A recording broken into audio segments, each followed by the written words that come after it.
자, 꼬일대로 꼬인 정치권 이슈를 재미있고 알기 쉽게 분석해주는 두 분과 함께하는 코너입니다. 이번 주 탑3 김성환 시사평론가 그리고 장해찬 전 국민의힘 청년 최고위원 나오셨습니다. 두 분 어서 오십시오. 네, 안녕하세요. 네, 안녕하세요. 장해찬입니다. 정말 추운 날씨를 뚫고 오셨습니다. 오늘 날씨 정말 추웠습니다. 막 걷다 보면 볼이 아프더라고요. 예. 이 올겨울에 처음인 것 같아요. 그러니까요. 이렇게 추운 날씨에. 네. 빨리 좀 끝났으면 좋겠습니다. 내일부터 조금 풀린다니까 네. 좀 기대해 보겠습니다. 자, 그러면 이제 첫 번째 키워드부터 본격적으로 한번 살펴보겠습니다. 첫 번째 키워드, 여당 지지율 회복세입니다. 얼마 전부터 이제 여당 지지율 회복세가 좀 두드러진다 이런 이제 보도들이 연이어 나오고 있는데 최근 이제 다양한 여론조사에 이어서 갤럽 조사까지 한번 그 여당 지지율 회복세가 나왔다는데 이 부분 좀 김성환 평론가 설명 좀 부탁드릴까요? 네. 이번 주 1월 둘째 주 정당 지지도가 조사가 된 게 나왔는데요. 네네. 국민의힘이 34, 민주당이 36, 무당층이 19 이렇게 나왔습니다. 네.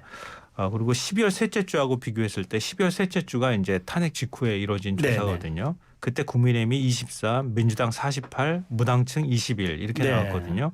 그래서 그런 거에 비교해서 보면 민주당이 12%포인트가 하락이 됐고요. 국민의힘은 10%가 포인트가 올라갔고 네. 무당층의 2%가 지금 줄어들었습니다. 그리고 조국혁신당은 4%에서 5%로 1%포인트 네. 올라갔고요. 개혁신당 2%, 진보당 기본소득당 등 이외정당 단체가 1%를 차지했습니다. 네. 이건 변함이 없었습니다. 네네. 그러니까 말씀하셨던 것처럼 국민의힘의 지지율 회복세가 두드러진 거죠. 네, 10%포인트가 그렇네요. 올라갔고요. 네네. 반대로 민주당이 12%포인트가 하락을 했으니까요. 네. 민주당의 하락세로 또 거꾸로 말하면 두드러졌다 이렇게 볼 수 있을 것 같습니다. 네. 조사기에 좀 말씀드리겠습니다. 이번 조사 한국갤럽이 지난 7일에서 9일 전국의 유권자 1,004명을 대상으로 무선 가상번호 무작위 추출 방식을 통한 전화조사원 인터뷰 방식이었습니다. 자세한 건 중앙여론조사심의위원회 홈페이지 참조하시면 되겠습니다. 아니 근데 이렇게 지지율이 가파리가 10%포인트, 민주당은 좀 12%포인트 빠졌다는데 이런 현상 어떻게 해석하세요? 뭐 두 가지 원인이 있겠죠. 네. 첫 번째는 아무래도 보수 지지층 내부에서 네. 박근혜 전 대통령 탄핵을 경험하고 문재인 정부를 겪으면서 일종의 트라우마가 네. 있습니다. 우리가 그 당시에는 많은 보수층이 탄핵에 찬성을 했었거든요. 네.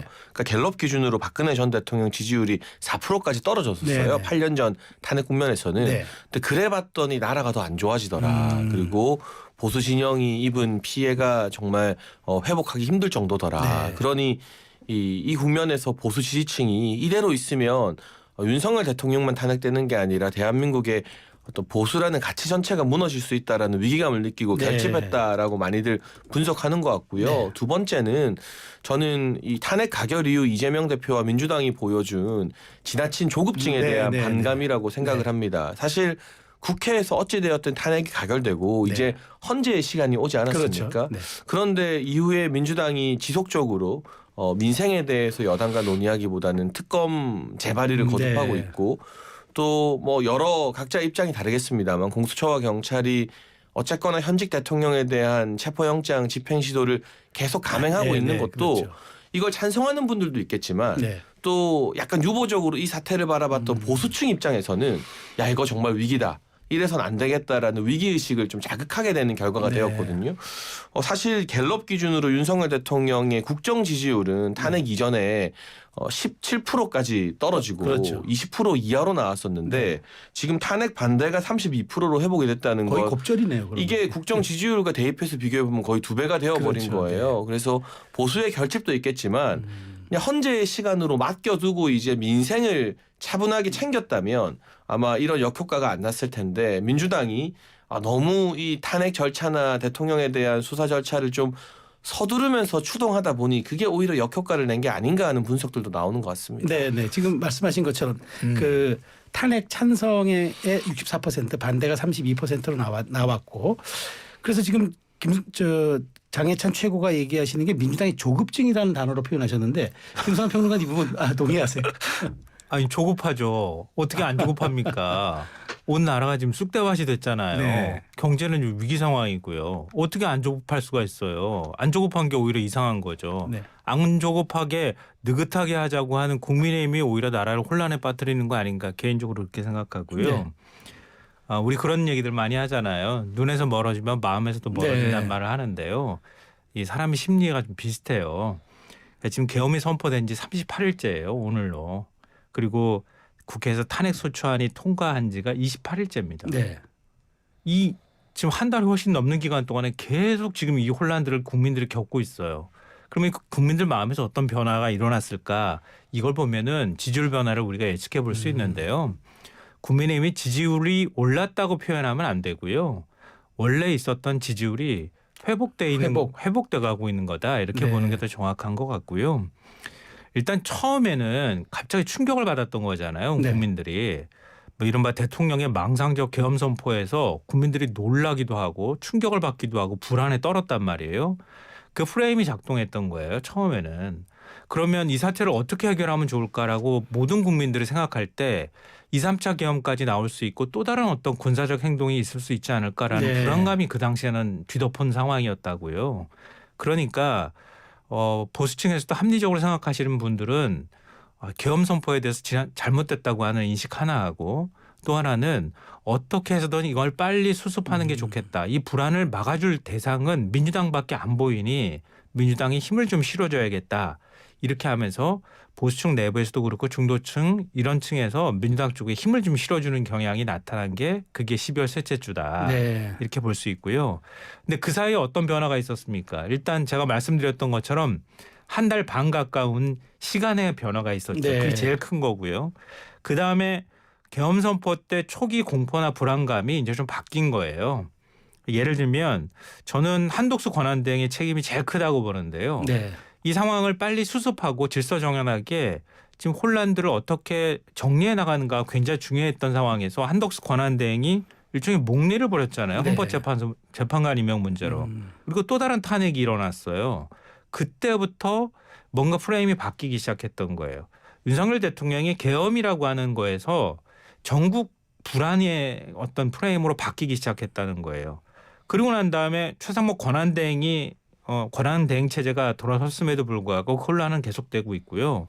무엇보다도 대오를 정비한 윤 대통령 측하고 국민의힘 의원들이 사실은 이거 헌재나 법원에서도 부정하고 있는 영장 네. 집행의 부당성이나 뭐 헌재 탄핵 심리 절차를 계속 시비 삼고 있는 거 아닙니까? 네. 근데 그렇게 가면서 진영들 내가 원래 보수라고 생각했던 사람이 진보로 바뀌거나 민주당 지지자로 바뀐 게 아니고요. 이제 우리도 이대로 무너지면 안 되겠다고 하는 진영 간 어떤 대립구도가 싸움의 장으로 변질된 측면이 있다. 네. 근데 다만 이거는 좀 분명하다고 저는 개인적으로 생각하는데요. 이게 한동안은 최대 꼭지점이 될 것이다. 국민의힘 지지율에서. 네. 더 이상 지지율이 올라가는 현상보다는 그러니까 윤 대통령이 일단 체포되고 난 다음에는 계엄의 실체가 자꾸 드러나거나 그동안의 실정이 드러날 것이기 때문에 이 지지율이 거의 마지막 꼭지점이 돼서 계속 떨어지는 현상이 앞으로 나올 가능성이 높다 이렇게 봅니다. 그러니까 최대치 국민의힘의 지지율은 최대치가 반영이 됐고 앞으로는 떨어질 일만 네, 남았다는 그렇게 될 가능성이 매우 말씀인데 높다고 보는 겁니다. 자, 조금 더 세부적으로 들어가 보면은 이제 지역별로 제가 한번 볼게요. 서울에 이제 탄핵 찬반 59%, 반대가 38%고 TK는 찬성 47, 반대 47 거의 동일합니다. 50대 이하 연령대별로 가면 70대 이상, 70% 이상이 탄핵을 찬성하는데 60대 이상으로 가면 이른바 탄핵 고령층의 탄핵 찬성이 급격히 줄어드는 현상을 보입니다.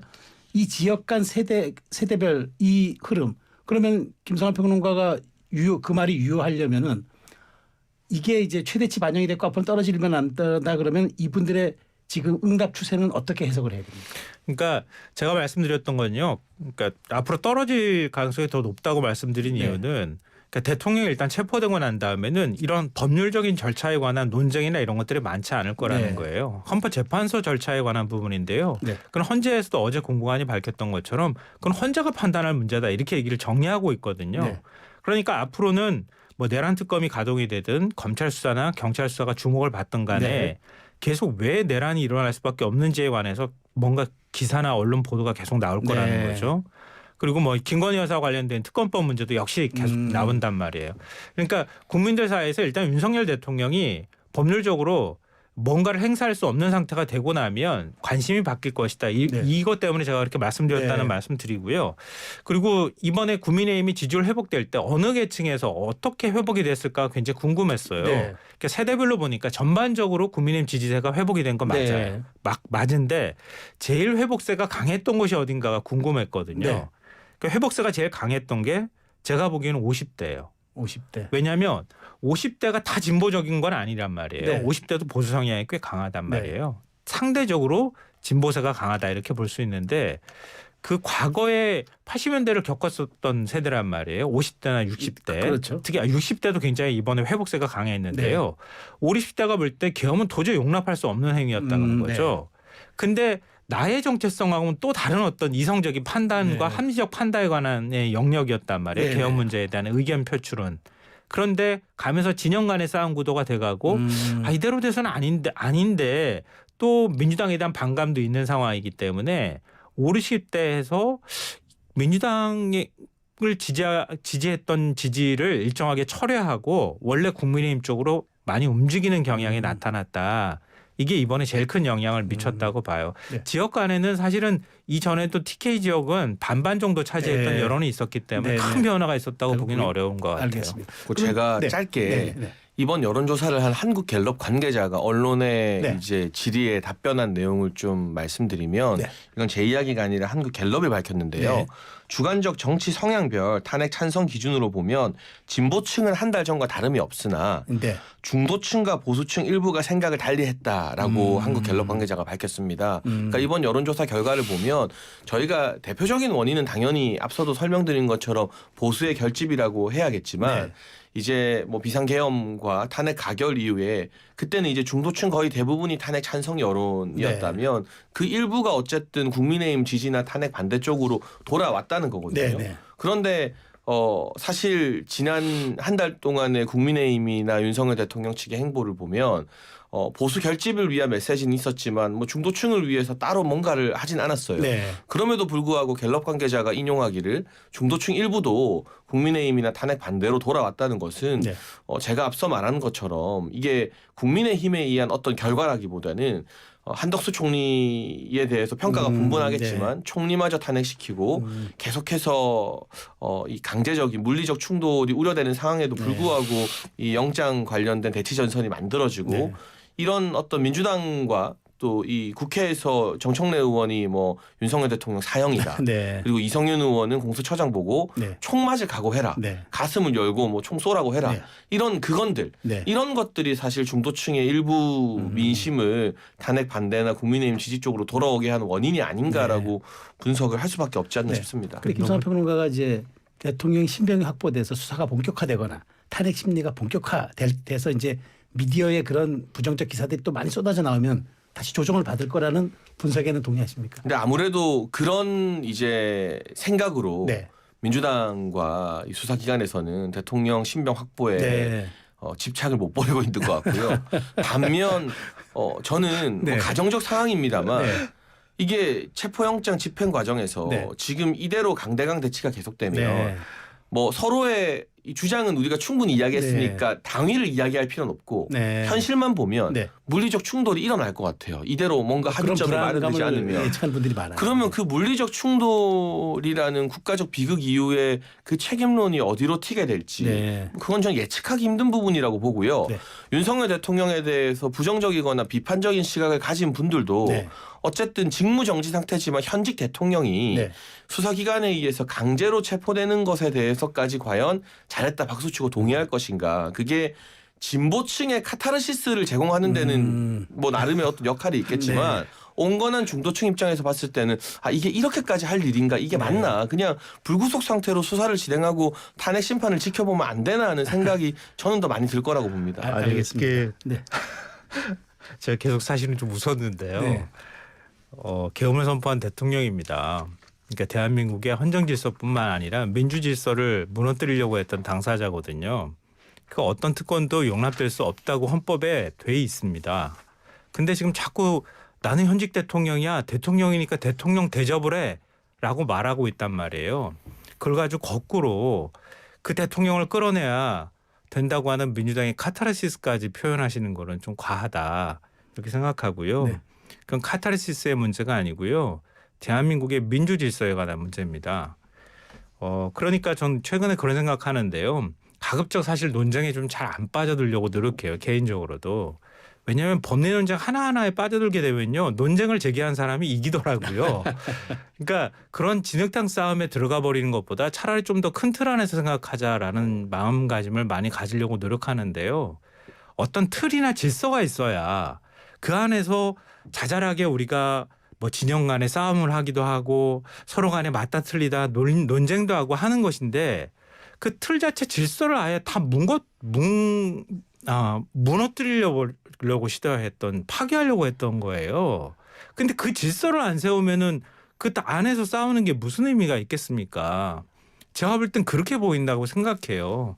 그래서 저는 그래서 한편으로 생각하는 게 탄핵도 이게 여러 번 겪어봐야 능수능란해지는구나. 국민의힘은 탄핵을 이렇게 2번이나 겪으니 좀 어떤 방식으로 우리가 살아남을지를 체득을 했다 그래야 되나?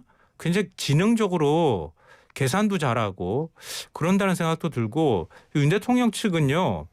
내란을 일으키려고 하는 의도가 있나? 이런 게 의심스러울 지경이에요. 계속 지지자들을 선동하잖아요. 선동해서 자신들이 살 수 있다고 착각을 하는지는 모르겠는데요. 설령 그렇게 살아난다 하더라도 진짜 대한민국은 내전 상태가 될 수도 있어요. 그렇게 하면 살 수 있겠습니까? 같이 죽는 거지. 오늘 근데 경찰에 출석한 박종준 경호처장은 이런 말을 했습니다. 대통령에 걸맞게 수사를 하라. 그러니까 우리나라는 기본적으로 불구속 수사를 원칙으로 하지 않습니까? 그런데 이게 대통령에게 너무 과도하게 적용을 하고 있다라는 보여주기식 수사다라는 또 비판도 있지 않습니까? 일단 저는 박종준 경호처장이 네. 변호인 선임해서 경찰에 출석한 건 참 잘하신 일이다. 네. 그리고 이 자발적 출석과 조사 협조에 대해서 네. 경찰도 박 처장에 대한 이 불구속 수사 원칙을 지켜야 된다라고 말씀을 드리고 싶고 네. 저는 어쨌건 지금 많은 방송과 우리 토론에서 이 체포영장 집행과 관련해서 대통령 측의 입장 네. 또는 이 공수처의 입장 서로 다른 입장이 평행선을 달리는 거는 네. 청취자 여러분도 많이 들으셨을 거예요. 수십 번, 수백 네. 번. 근데 현실을 인정하고 네. 지금 갑자기 공수처가 네. 영장 집행을 포기할 가능성 없죠. 네. 지금 갑자기 경호처가 설령 뭐 박종준 경호처장 신병을 경찰이 확보한다 한들 네. 자 그럼 우리 이제 경호 안 하겠습니다 할 가능성도 없죠. 네. 그러니까 현실을 좀 인정하자고요. 네. 그럼 이 현실에서 강대강 대치로 국가 기관 사이의 물리적 충돌을 그냥 두 눈 뜨고 지켜보는 게 민주당 의원들 말처럼 총이라도 맞아라라고 하면서 부추기는 게 과연 대한민국의 갈등 극복을 위해서 옳은 일이냐. 네. 그게 아니다라는 말씀을 드리는 것이고 네. 그렇다면 지금 야당 대표나 심지어는 2심에서까지 징역 2년이 선고됐던 조국 전 대표 등에 네. 대해서도 불구속 상태로 계속 3심까지 재판이 진행되었잖아요. 이 마당에 현직 대통령에 대해서 지금 도주의 우려나 증거인멸의 우려가 없는데 네. 체포영장 강제 집행은 결국 신병을 구속하겠다는 뜻이거든요. 네. 불구속 수사 원칙을 공수처나 공조본이 밝힌다면 그에 따라 여당이나 대통령 변호인단도 수사 협조나 뭐 이런 방식에 네. 대해서 적극 건의를 해야 되고 네. 이런 방향의 어떤 사회적 타협을 정치권이 정치적으로 저는 좀 이끌어낼 필요가 있다고 생각합니다. 자, 이거 하나만 짚고 이제 다음 키워드 가겠습니다. 시간이 아니요. 없어서. 너무 그래서 제가 아까 말씀드린 거예요. 이렇게 세부적 논쟁에 자꾸 빨려들다 네. 보면은 그게 맞는 것처럼 그럴듯해 보이는 또 그걸 또 누군가가 달리 각색하면 가짜 뉴스가 된다 이런 생각을 하게 되는데요. 그러니까 글쎄요. 경호처장은요. 대통령이 직무가 정지되면 경호처장은 대통령을 어떻게 보여야 하는가 한번 고민해 봤으면 좋겠고요. 지금 경찰이 압도적 물리력으로 영장을 집행하려고 하니까 이제 갈 곳이 없으니 경호처장이 나가서 집행을 막으려고 좀 안간힘을 쓰는 것 같은데요. 그러니까 경찰이 압수영장을 집행하게 되면은요. 경호처 직원들은 경호처장을 보호할 수가 없어요. 왜냐하면 경호처 직원들은 경호처장을 보호하기 위해서 있는 사람들이 아니거든요. 네. 대통령을 보호하기 위해서 있는 사람들이거든요. 그러니까 꼼수 피우지 마라, 꼼수 부리지 마라 이 얘기 해주고 싶고요. 그렇게 만약에 정당하다고 하면 윤 대통령 스스로 걸어 나와서 당당하게 수사받는 게 맞다. 다른 뭐 이상한 구차한 논리들 대가면서 재판소도 인정하지 않고 법원에서도 인정하지 않잖아요. 인정하지 않고 내가 내 멋대로 해석하고 내가 나대로 내 뜻대로 할 거야라고 하는 바로 그 기질과 그 착각과 망상이 지금 이 사태를 만들어놨다는 걸 이해해야 한다고 인식해야 된다고 생각합니다. 알겠습니다. 자.